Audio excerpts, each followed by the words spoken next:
저는 31살 김봄이라고 하고요. 지금 브랜드들이랑 함께 협업을 해가지고 해당 제품 혹은 주제에 대해서 컨텐츠를 만들고 있는 일을 하고 있습니다. 연애한 지는 8년 됐고요. 성격도 좋고 착해서 저랑 여전히 만나고 있지 않나 그런 생각이 듭니다.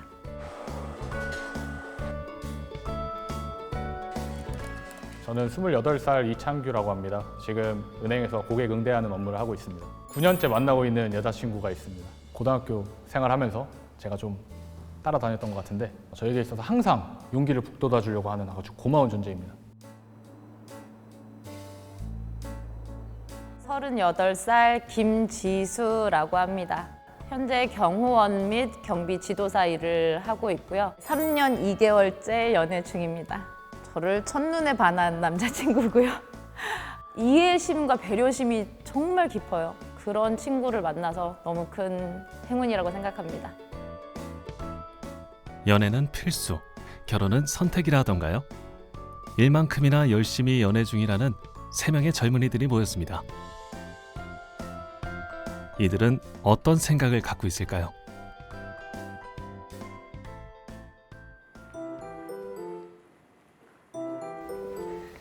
안녕하세요. 안녕하세요. 결혼 계획이 있습니다. 한 가정을 꾸려가면서 또 있을 행복한 일들이 궁금하기도 하고 결혼 생각은 별로 없는 것 같아요. 일에 대한 욕심도 있고 하고 싶은 일이 많아가지고 결혼 생각은 있는데 구체적인 계획은 없습니다. 나라에는 필요하겠지만 저한테 필요한지는 잘 모르겠어요. 아이 낳아야죠. 살아가면서 아이가 주는 기쁨이 분명히 클 거라고 생각을 하기 때문에 현실적으로 저한테는 지금 좀 어렵지 않을까라고 생각을 해봅니다. 2021년 대한민국 젊은이들의 결혼과 출산, 무겁지만 결코 피할 수 없는 그 이야기를 해볼까 합니다.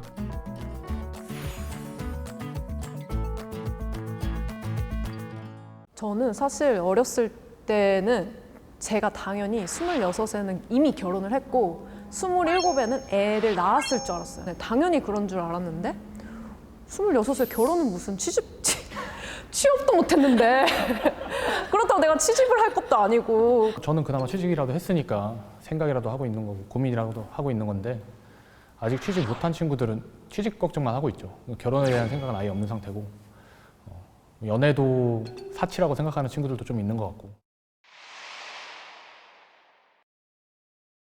저는 아무래도 경제적인 게 제일 걱정이 많이 되지 않나.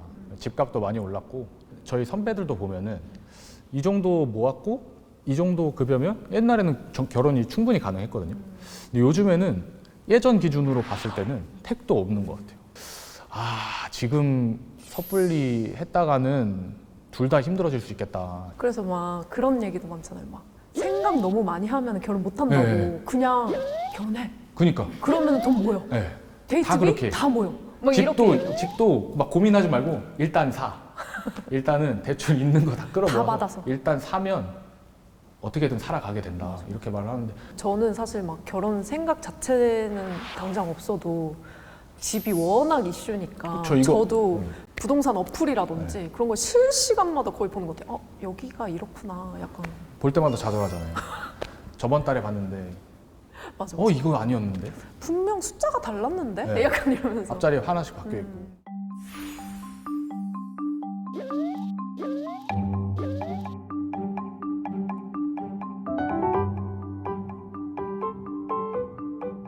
2020년 우리나라 합계 출산율은 0.84명. 대한민국은 세계에서 가장 아이를 낳지 않는 나라가 되었습니다. 이건 사실 세계 역사상 유례가 없는 이제 이런 이야기가 되는 거고, 근데 문제는 이게 반등이 될 기미가 보이지 않는다. 사회 시스템이 늦게 변하는데 인구는 너무 빠르게 변화했기 때문에 그 시간의 차이만큼 고통이 수반된단 말입니다. 또한 지난해 사상 처음으로 사망자 수가 출생자 수를 넘어서며 인구가 자연 감소하는 데드크로스가 발생했습니다.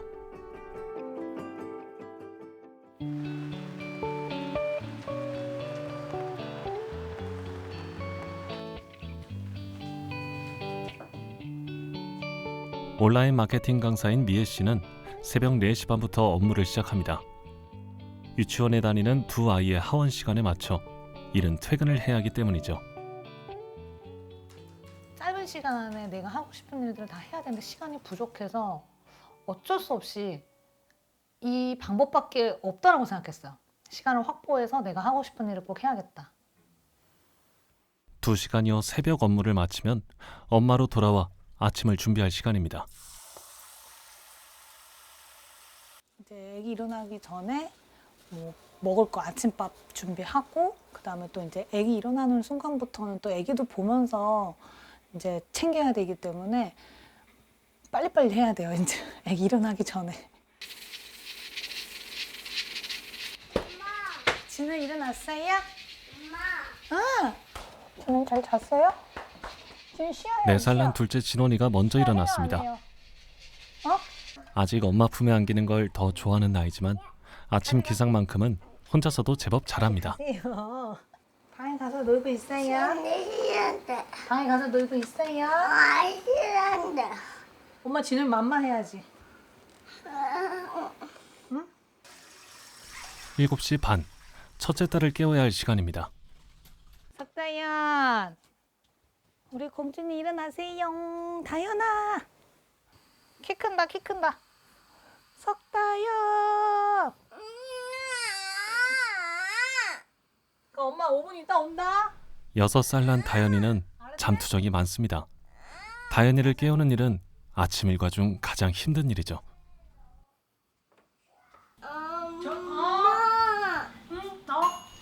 몇 차례 엄마와의 씨름 끝에 겨우 잠에서 깬 다현이. 언제 칭을 댔냐는 듯 아침부터 기분이 좋습니다.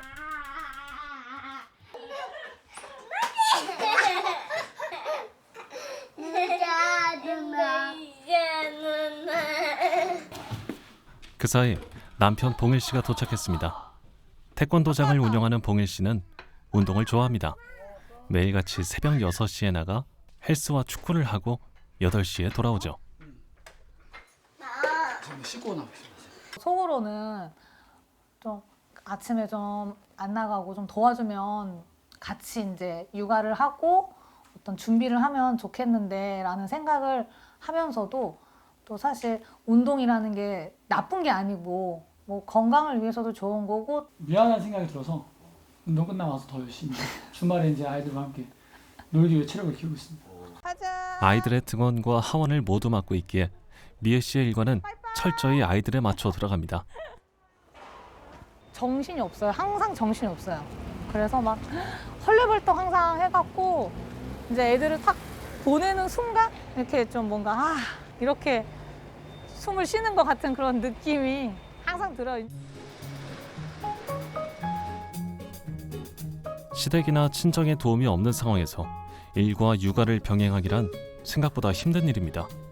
하지만 일을 놓고 싶지는 않습니다. 20불을 2개? 저는 단 한 번도 그냥 이렇게 엄마로만 살겠다라고 생각한 적이 단 한 번도 없었어요, 사실은. 그리고 이 일을 하는 게 너무 즐거워요. 그리고 이런 부분에 있어서 계속 또 성장을 하고 싶고 뭔가를 좀 계속적으로 만들어 가고 싶은 그런 욕심이 좀 있는 것 같아요. 오후 4시 반, 아이들의 하원에 맞춰 퇴근을 합니다. 맞벌이를 하는데 가사와 육아는 왜 반반이 아닐까요? 사실 아이는 같이 나와서 같이 키우는 건데 지금까지 살아온 가정이 그래서 그런지 보고 자라온 게 그래서 그런지 이제 엄마가 하는 게 그냥 너무나 당연하고 익숙하다라는 생각을 저도 갖고 있는 것 같아요. 일하는 엄마들의 마음은 모두 비슷합니다.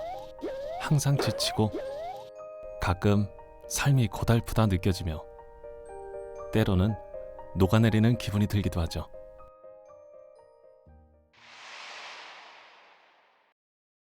이거는 너무 당연한 거 아닌가요? 여자가 뭐 집안일 더 잘하니까 더 많이 해야 된다? 이건 말도 안 되는 거고 똑같이 분담을 해야죠. 이 질문 자체가 좀 이런 질문 왜 하지? 저도 생각이 같아요. 네, 반반. 어차피 둘이서 맞벌이를 하는 거면 당연히 반반 하는 거고.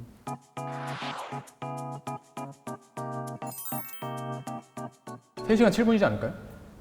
같이 하겠죠. 아, 솔직히. 네? 솔직히. 왜냐면 집안일 도와줘 하면 뭘 도와줘야 될지 모르니까 예를 들어서 음식물 쓰레기 좀 갖다 버려줘 이런 거 하는 시간이 있을 거 아니에요. 근데 저는 진짜 이해가 안 되는 게 애초에 가사 일을 같이 분담을 해야 되는데 도와준다? 이게 좀 이해가 안 되긴 한데 그래도 1시간? 저는 30분. 무슨 일이고?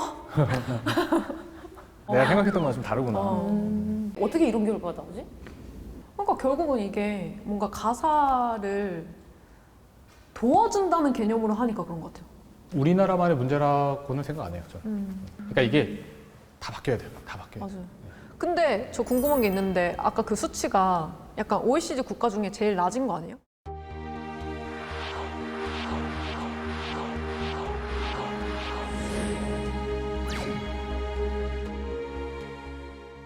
얼마 전까지만 하더라도 남자가 나가서 돈 벌고 여자는 집에서 있었고, 근데 여성들이 이제 그 취업 활동을 시작했잖아요. 그럼 여성들은 가사 돌봄 노동도 하고 취업 노동도 하고, 근데 남성들은 여전히 취업 노동만 하고. 그러니까 여성들은 취업 노동 시간이 늘었는데 그럼 남성들이 가사 노동 시간이 늘어야 되잖아요. 근데 이렇지 않은 이런 상황. 그러다 보니까 그 결과가 독박 육아. 이 문제 근본 원인 중에 하나가 결국은 한국 사회 뿌리 깊은 성차별 문화, 관습에 있다라는 것을 조금 깊이 깨닫는다면 우리 사회 전반이 조금 좋아지지 않을까 생각해요. 그렇지 않으면 개별 남성에게 문제를 전가하거나 비난하는 요소가 될 수 있어요. 오히려 기성세대가 이 문제에 책임을 느끼고 전반적으로 과거에 했던 것들이 결국은 지금 현재 혹은 미래 세대에게 악영향을 줄 수 있다는 것을 깨닫고 성찰하고, 그럴 때 이 문화가 좀 바뀐다고 생각해요.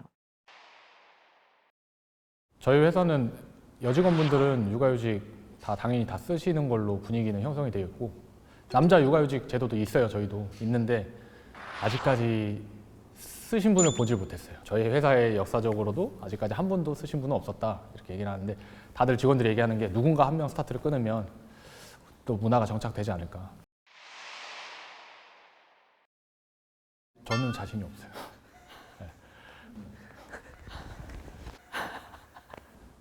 회사를 계속 다닐 생각이기 때문에 갔다 와서 제 자리가 없어져 있진 않을까.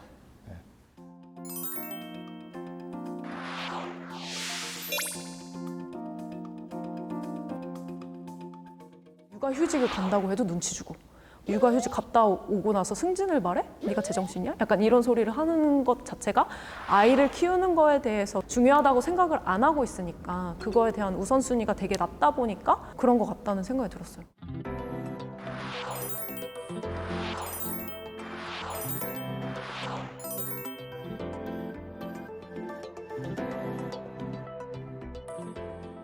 제도는 이미 다 잘 되어 있어요. 앞으로 뭐 개선의 여지는 많이 있습니다만 앞으로는 더 좋아질 거고요.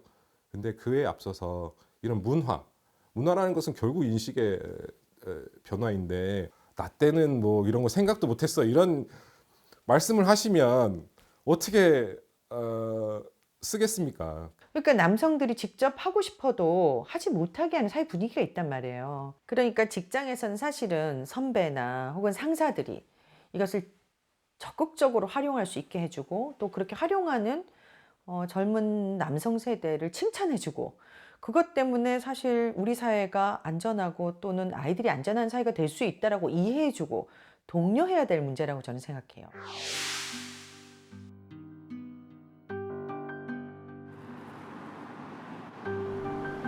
유럽에서 가장 낮은 출산율을 기록하며 아이 없는 나라라는 오명까지 썼던 독일. 우리나라와 비슷하게 사회생활은 남성, 가정과 육아는 여성이라는 보수적 인식이 강했던 탓이었죠. 하지만 그런 독일도 출산율 반등에 성공했습니다. 그 요인으로 꼽히는 것은 남성의 육아휴직 제도입니다.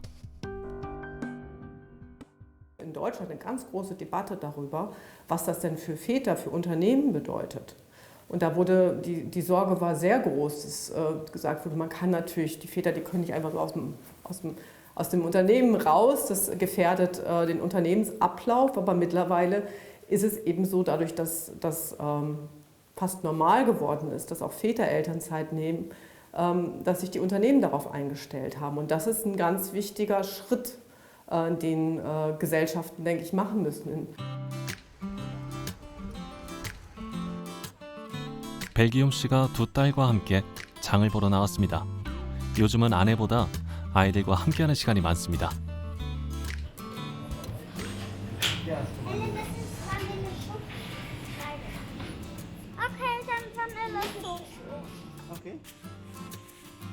아빠와 마트에 나올 때면 두 딸들은 잔뜩 신이 납니다. Mit Papa gefällt es mir mehr, weil Mama erlaubt es nicht, dass wir uns Sachen kaufen können.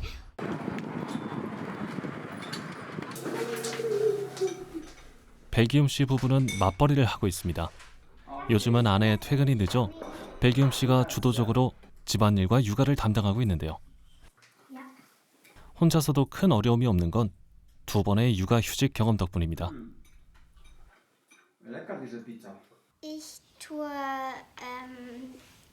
mit Papa spielen, Hausaufgaben, manchmal auch sauber machen, kochen und ja, manchmal, ja, ich habe mehr Zeit mit Papa als mit Mama, weil Mama immer in die Arbeit muss. 독일은 부부의 육아 휴직 기간 중 14개월 동안 부모 수당을 지급합니다. 다만 한 사람이 쓸 수 있는 최대 기간은 12개월, 즉 아빠도 2개월을 사용해야 합니다. 그 결과 독일의 남성 육아 휴직은 7년 만에 3%에서 34%로 크게 증가했습니다. Das war richtig eine große, sag mal so,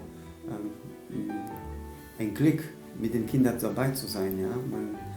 Man hat das noch nie gehabt und auf einmal ist so ein kleiner Mensch dabei und ihn zu begleiten, ihn zu beschützen und ihnen also da wirklich nur dabei zu sein als Mann, sie auf den Arm zu nehmen, mit ihnen zu schlafen. Und so, das ist eine große Bereicherung für mich und diese Zeit werde ich niemals vergessen. Also das war eine große Zeit für mich. Manchmal die Verantwortung und so zusammenträgt, nicht nur Mama, sondern dass man das ein bisschen verteilen kann. Dadurch konnte ich mich mehr erholen und dann später ins Berufsleben einsteigen und mich auch dafür vorbereiten. 육아 휴직 동안 받는 부모 수당은 월급의 약 70%. 또한 아이가 성인이 될 때까지 한 달에 약 30만 원의 양육 수당을 받습니다. 그 외에도 실질적으로 도움이 되는 다양한 수당이 있습니다. Ich denke, dass was ich sagen kann über Deutschland, dass dieser Kindergeld ist eine sehr, sehr große Bereicherung für uns. Auch dieses Mutterschaftsgeld, das ist auch ein Kind zu erziehen schwieriger geworden. Nicht unmöglich, aber man könnte es schaffen, aber es ist leichter mit diesen Hilfen.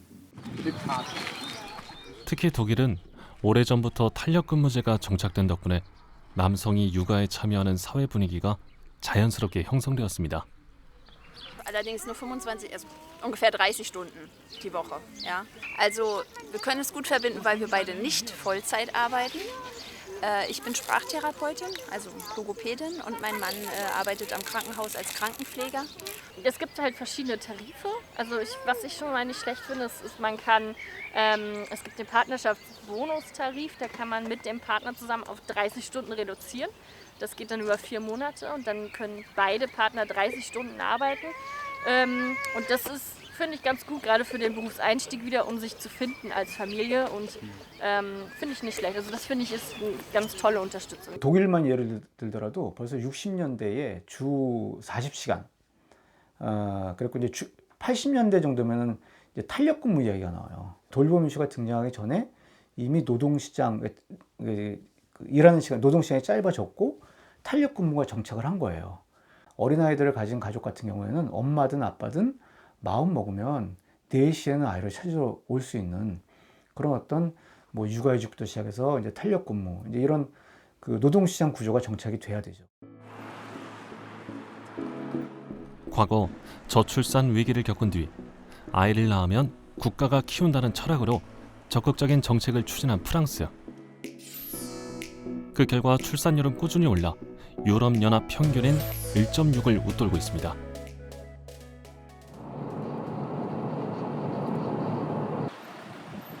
파리에서 남서쪽으로 1시간여 달려 도착하는 루아르 지방의 블루야. 5아이의 엄마는 올해 결혼 13년 차인 마틸드 씨. 학교에서 아이들을 가르치고 있습니다.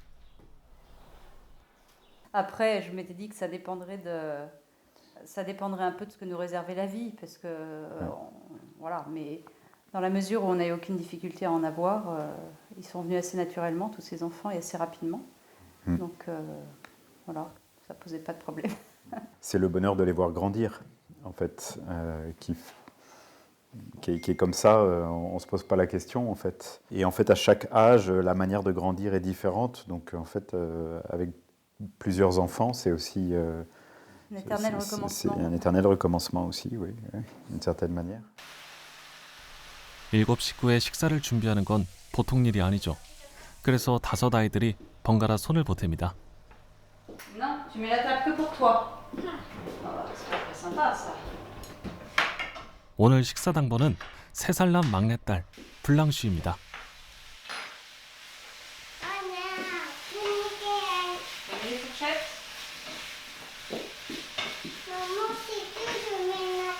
C'est dur de mettre la table. Oh là là. 첫 아이의 출산과 육아에서 여성이 자신의 사회적 욕구를 포기하지 않고 국가와 함께 아이를 키운다는 느낌을 받을 때 2명 혹은 그 이상의 아이를 계획할 수 있을 겁니다. 다양한 정책과 사회 분위기를 통해 아이를 키우는데 전폭적인 지원을 하고 있는 프랑스에서는 결코 어려운 일이 아닙니다. Oui, mais bon, on baigne aussi dans un système où il y a énormément d'aides. Tout ce qu'on vous disait là sur les crèches, le fait qu'il y ait des crèches partout, le fait qu'il y ait des aides financières pour prendre en charge une partie du salaire des nourrices, etc. On sait qu'on n'a pas besoin de se poser beaucoup de questions pour ça. Non, puis il y en a plein d'autres des aides, parce qu'il y a les aides familiales, mais il y a aussi les aides au logement, il y a aussi les aides, enfin après on ne les connaît pas toutes je crois, mais il y a quand même, c'est vrai que la politique d'aide en général, elle est énorme en France. 정책의 핵심은 수당입니다. 대표적인 것은 아이가 성인이 될 때까지 지급되는 가족 수당인데요. 마틸드 씨 가족은 이 수당만 월 100만 원 이상 받고 있습니다. 육아휴직 후 지난해 복직한 마틸드 씨는 아직 아이가 어리기 때문에 반나절만 일하는 것이 가능합니다. 그만큼 월급은 줄지만 그에 대한 지원 수당이 있어 부담은 없습니다. S'il n'y avait pas toutes les aides, Mathilde serait obligée de travailler à 100%, sauf à avoir une maison plus petite et vivre moins bien. C'est une autre solution aussi. Hein. Mais, en même temps, si je travaillais à 100%, on aurait plus de frais parce qu'il faudrait mettre les enfants en garderie, il faudrait les mettre à la cantine tous les jours. Et ça, pour le coup, ça coûte cher.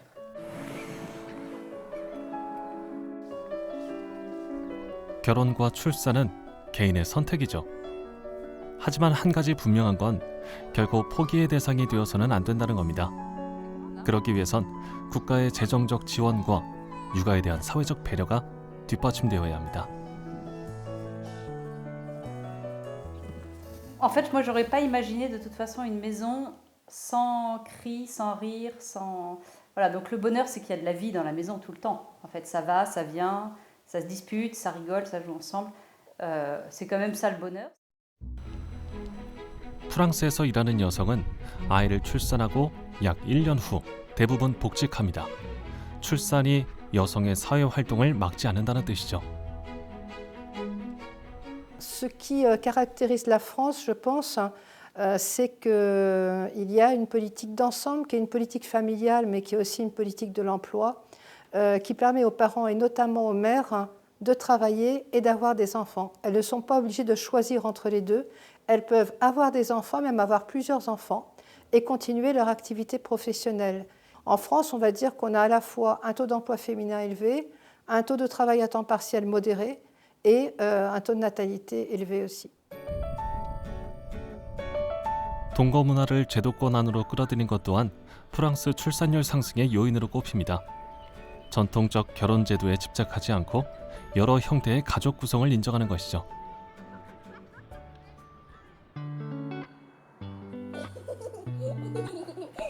스타브리디스 씨 커플은 두 아이가 있지만 법적 부부는 아닙니다. 아이가 태어나며 함께 산 지 7년째. 이들은 단순한 동거가 아닌 팍스를 하고 있습니다.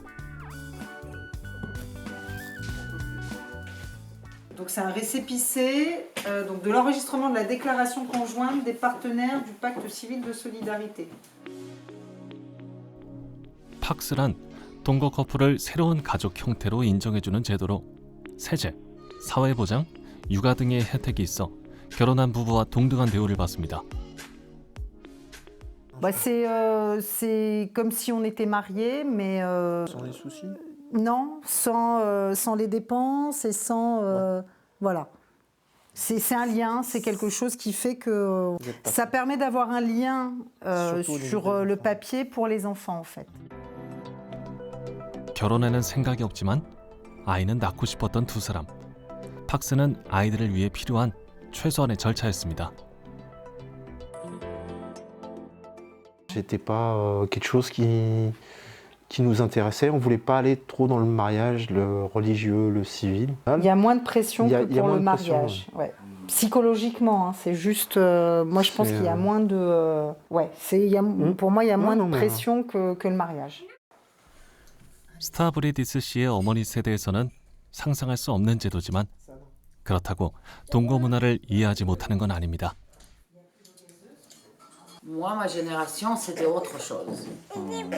Là, c'était même pas la peine d'aller adresser la parole à un garçon quand j'étais jeune. Mais toi, ça te choque le fait que les gens ils se marient pas ou Maintenant, non, parce que je l'ai vécu, enfin, non, pas du tout. L'histoire, mais j'étais contente qu'ils se sont mis ensemble. Non, bah, ça m'a pas choqué du tout. 프랑스인들이 결혼, 팍스, 동거를 바라보는 시선은 다르지 않습니다. 또 하나 중요한 건 혼외와 혼내 출생자 사이에 대한 그 어떤 차별도 존재하지 않는다는 사실이죠. C'est un choix personnel. Après, oui, chacun. Alors, on a la chance d'avoir la. Ah ben là, moi, je suis très bien comme ça. Donc, ouais, non, j'ai pas besoin. Non, parce que mon engagement, je l'ai déjà. Donc, j'ai mes enfants, j'ai ma femme. Le mariage, je pense que c'est peut-être plus pour les anciennes générations où c'était un peu plus important. Mais non, je vis... 프랑스에서는 해마다 혼외 출산율이 증가하고 있는데요. 2018년 태어난 아이들의 60% 이상이 결혼하지 않은 커플의 아이들입니다. Dans les pays où c'est très difficile de se mettre en couple sans se marier, eh bien, les gens qui sont réticents au mariage vont renoncer à se mettre en couple. Et du coup, ne se mettant pas en couple, ils ne vont pas avoir d'enfants. Mais dans les pays où la cohabitation hors mariage est acceptée et où le fait d'avoir des enfants hors mariage va être accepté, les gens qui refusent le mariage, ce qui s'est passé dans la plupart des pays développés, parce que les femmes notamment préfèrent vivre en couple sans être mariées parce qu'elles espèrent que le couple sera moins inégalitaire si le couple n'est pas marié. La plupart des couples vont décider d'avoir des enfants. Et donc le fait de pouvoir vivre en couple sans se marier, ça augmente évidemment les naissances hors mariage, mais ça augmente surtout le nombre total de naissances et le niveau de la fécondité. 아이 키우기 좋은 사회를 만들기 위해 우리나라 지자체에서도 다양한 정책을 내놓고 있습니다. 직장의 거래처 사람으로 만나 연인이 된 영섭 씨와 혜진 씨. 지난해 결혼해 얼마 전 딸을 낳았습니다. 저 퇴근하고 이제 아기 깰 시간에 마주쳐서 환하게 웃어줄 때 그때가 제일 예쁘죠. 결혼할 때 가장 문제가 됐던 건 역시 신혼집을 마련하는 일이었죠. 그러던 중 충남도에서 공급하는 더 행복한 주택에 당첨되었습니다. 보증금 5천만 원에 월 임대료 15만 원이라는 파격적인 조건인데요. 아이 수에 따라 임대료는 감면됩니다. 저희가 여기 보증금으로 들어간 돈 제외하고 최소 1억 5천 이상 정도는 더 준비를 해야 이 정도 집에 들어올 수 있을 것 같은데요. 근데 그 정도 돈을 은행에서 빌린다고 해도 사실 이자 부담으로만 해도 한 달에 거의 한 60 이상 정도는 나갈 텐데 그걸로 저축도 할 수 있고 저희가 아무래도 조금은 더 윤택한 삶을 할 수 있는 것 같아요. 네. 집이라는 게 어떻게 보면 저희 세대에는 숙제처럼 큰 숙제잖아요. 이렇게 좋은 제도에 또 운이 좋게 되어가지고 너무 감사하죠. 더 행복한 주택은 주거비 부담은 낮추고 육아를 위해 공간을 넓힌 것이 특징인데요. 여유로운 환경은 둘째 아이를 계획하는 데에도 영향을 미치고 있습니다. 저희가 구했던 다가구 주택이 3룸이었는데 실평수가 한 15평 정도 됐던 것 같아요. 근데 거기를 보고 저희 집을 지금 살고 있는 이 집을 보면 그냥 숨통이 트이죠. 그러니까 동생이 필요하지 않을까라는 생각을 할 수 있는 것 자체가 저희는 여유라고 생각해요. 만약에 그 집에 있었다면 그 순간이 될 때까지도 그런 생각을 하지 못하고 그냥 삶에 치여서 살고 있지 않을까, 그런 부분도 분명히 영향을 준다고 생각해요. 충남도에서는 다양한 정책으로 임산부를 배려하는 사회 문화도 확산시키고 있습니다. 다음 달이면 엄마가 되는 윤서 씨. 임산부 우대 적금이 있다고 해가지고 관련 상품 좀 안내받으려고요. 생각하시는 부분이 임산부에게는 금리를 우대해주는 상품입니다. 충남에서는 임산부 전용 상품으로 더 행복한 충남이라는 상품이 있는데 기간은 6개월짜리는 기본금리의 0.65%를 받으실 수 있고 1년짜리는 기본금리에 추가로 0.75%까지 우대금리를 받으실 수 있기 때문에 제가 임신을 하고 보니까 생각보다 그 자금이 들어가는 일들이 굉장히 많은데 우대금리를 적용해주고 또 예금, 적금 이렇게 다양한 상품이 있어서 되게 좋은 것 같아요.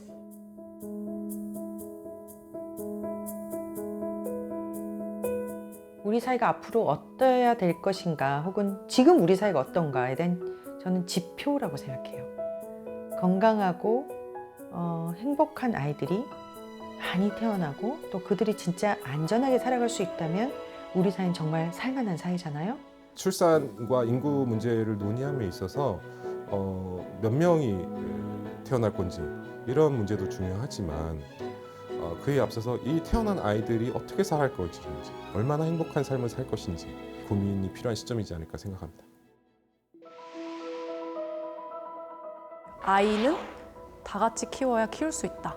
아이를 키우는 양육자들에 대한 배려와 도움이 적극적으로 필요하지 않나, 그런 생각이 좀 많이 들었어요. 오늘 얘기를 하면서.